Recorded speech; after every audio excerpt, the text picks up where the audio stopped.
روزانہ 5 وقت پڑھی جانے والی نماز میں غلطیاں برسوں تک جاری رہتی ہیں اور سیکھ نہیں پاتا بندہ. تو زندگی میں ایک بار حج فرض ہوتا ہے، وہ بھی صاحب استطاعت پر، جس کے شرائط پائے جائیں. تو اب وہ کتنی غلطیاں کرتا ہوگا اور کیا کیا کرتا ہوگا. نہ سیکھنے کا رجحان ہے، نہ تربیت لینے کا جو خاص رجحان سب کا نہیں ہوتا. تربیت بھی ہے تو اس میں موٹی موٹی باتیں، اس نے میدان عرفات اس تاریخ کو جانا ہے، مینا میں اتنی نمازیں پڑھنی ہے، اس تاریخ کو جانا، یہ بس چند باتیں ہوں تو اس سے یہ سمجھتا ہے کہ بس یہ حج کا میرا جدول ہے، میرا حج ہو گیا. تو اس میں کم از کم بندہ سیکھ کر اپنے طور پر تو مطمئن ہو کر جائے. سیکھنے کے حوالے سے کم از کم یہ کہ رفیق الحرمین نہ پڑھی ہو تو پڑھ لیا، اب وہاں پڑھیں گے جا کر. تو شروع سفر یہاں سے ہوگا، پڑھیں گے وہاں جا کر. اہم سفر ہے، مقدس سفر ہے، ذوق و شوق ہو، رقت ہو. ہوائی جہاز جب فضا میں ہموار ہو جائے تو پھر بھلے آپ نیتیں کر لیں، اور اعلان بھی ہوگا وہاں. ہوائی جہاز میں حج فلائٹ میں اعلان ہوتا ہے، عمرے والے بھی زیادہ ہوتے ہیں نا، تو میں نے نوٹ کیا کہ اعلان ہوتا ہے کہ احرام کی نیت کر لو.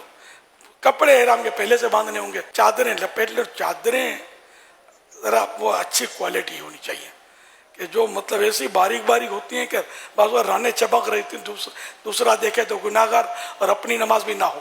اگر ران چمک رہی ہے تو نماز تو ہوگی نہیں نا. ستر فرض ہے نماز میں چھپانا. تو یہ حالت وہاں بھی ہوتی ہے. پھر احرام کی چادر یوں اتر جاتی ہے تو ناف کے نیچے کا حصہ کچھ کھلا رہ جاتا ہے، یہ بھی دوسروں کے سامنے کھولنا حرام ہوتا ہے. اور اپنا بھی اکیلے میں بھی بلا ضرورت ستر کھولنا یہ جائز نہیں، ہاں یہ بھی گناہ ہے. اور پھر دوسروں کو وہاں نظر کرنا یہ بھی گناہ ہے. یہ مسائل بھی ہو رہے ہوتے ہیں، کہیں رانیں کھلی ہوتی ہیں، کہیں گھٹنے کھلے ہوتے ہیں. تو یہ سارا احرام میں ہوتا ہے. کائے کو ہوتا ہے احرام میں؟ آپ پریکٹس کرو. یہ پنجاب میں، بنگلہ دیش میں، مختلف علاقوں میں تہبند کا رواج ہے.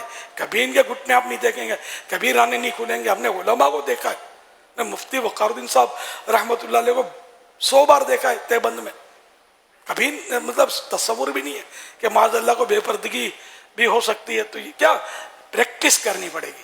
آپ بولو گے پہلی بار جا کر وہاں باندھیں گے، بولیں گے یار ایک سرا یہاں جا رہا ہے، ایک چھیڑا وہاں جا رہا ہے، اور یار یہ تو یوں تو اپنے کو تو آتا نہیں ہے. چلنے کی پریکٹس کریں. پٹا اگر باندھنا ہے جس میں کچھ بیلٹ میں چیزیں رکھنی ہے تو وہ بھی ذرا اچھی کوالٹی کا ہو. میں نے جو نوٹ کیا وہ نائلون کے اچھے ہوتے ہیں، ریگزین وغیرہ کے ٹوٹ پھوٹ جاتے ہیں. اور یہاں جو ابھرا ہوا ہوتا ہے نا یہ حصہ، اس میں پاسپورٹ وغیرہ رقم یہ رہ جاتی ہے. اور سامنے ہوگا تو کٹنے کا چانس کم ہوگا، پیچھے ہوگا تو ہو سکتا ہے کوئی یہ بھی ہوتا ہے، مطلب ہو جاتا ہے.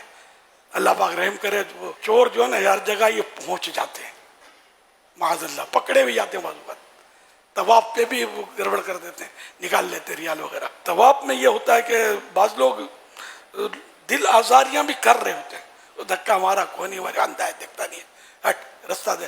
تو یہ نہیں کرنے کا ہم کو، بلکہ کوشش کرنی کہ ہمارا بدن کسی سے بلا وجہ ٹچ بھی نہ ہو. عورتیں بھی ساتھ میں چل رہی ہوتی ہیں، ٹولیوں میں بعض اوقات چل رہی ہوتی ہیں، بعض اوقات اکیلی چل رہی ہوتی ہیں، مردوں کے قریب آ جاتی ہیں، مرد ان میں جا پڑتا ہے، بعض اوقات دھکے لگتے. تو اس میں اپنے آپ کو سنبھالنا. تو یوں جتنا ہو سکے اپنے آپ کو سمیٹ کر چلے کہ میری وجہ سے کسی کو، اپنے کو بھلے کوئی اگر کوئی دھکا ٹھڈا لگ جاتا ہے نو پرابلم. یہاں جو دھکے کھائے گا وہ جلدی منزل پار کر لے گا، یہاں گرے گا وہ جلدی سنبھل جائے گا. آپ کی وجہ سے کوئی نہ گرنا چاہیے، نہ آپ کی وجہ سے کسی کو دھکا ٹھڈا پڑنا چاہیے. یہ خیال رکھنا ہے. نہ کونی لگنی چاہیے. اپنی طاقت کا مظاہرہ کرنے کا یہ موقع نہیں ہے، یہ عاجزی کے اظہار کی جگہ ہے. اور جتنی عاجزی کریں گے اتنی انشاءاللہ آپ کو ابھار ملے گا اور انشاءاللہ بلندی پائیں گے. پھر بڑا آدمی تھک جاتا ہے، سفر جو ان میں بڑا چیم ہو جاتا ہے. صحیح بات ہے، اتنی مشقت کبھی زندگی میں کی نہیں ہوتی ہے. اب مسجد میں جاتے ہیں تو پھر اسکوٹر پر 4 قدم پر مسجد ہے، 12 قدم پر تو کار، میلوں پہلے وہاں راستے روک دیے جاتے ہیں. اس لیے یہاں پریکٹس ہونی چاہیے پیدل چلنے کی، ورنہ وہاں روزانہ کئی کلومیٹر پیدل چلنا پڑتا ہے.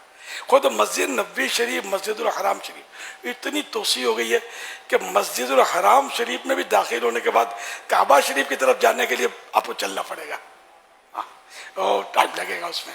اور گھر یہ نہیں کہ آپ نے برابر میں گھر ہے، مسجد الحرام کے برابر میں تو غریبوں کا کام ہی نہیں ہے. ہم جیسے جو غریب لوگ ہوتے ہیں وہ کہاں کا، ہم تو جا کے عزیزیہ میں جا کے پڑھ جاتے تھے. عزیزیہ پتہ نہیں کتنے میل دور ہے، تو ٹیکسی وغیرہ میں آنا، مطلب دور تھوڑا کشادہ جگہ ملتی ہے اور کرایہ بھی کم ہوتا ہے، لیکن ظاہر ہے کہ اس کو بھی سچکانا پڑے، اس کو یہ کیسے کرے.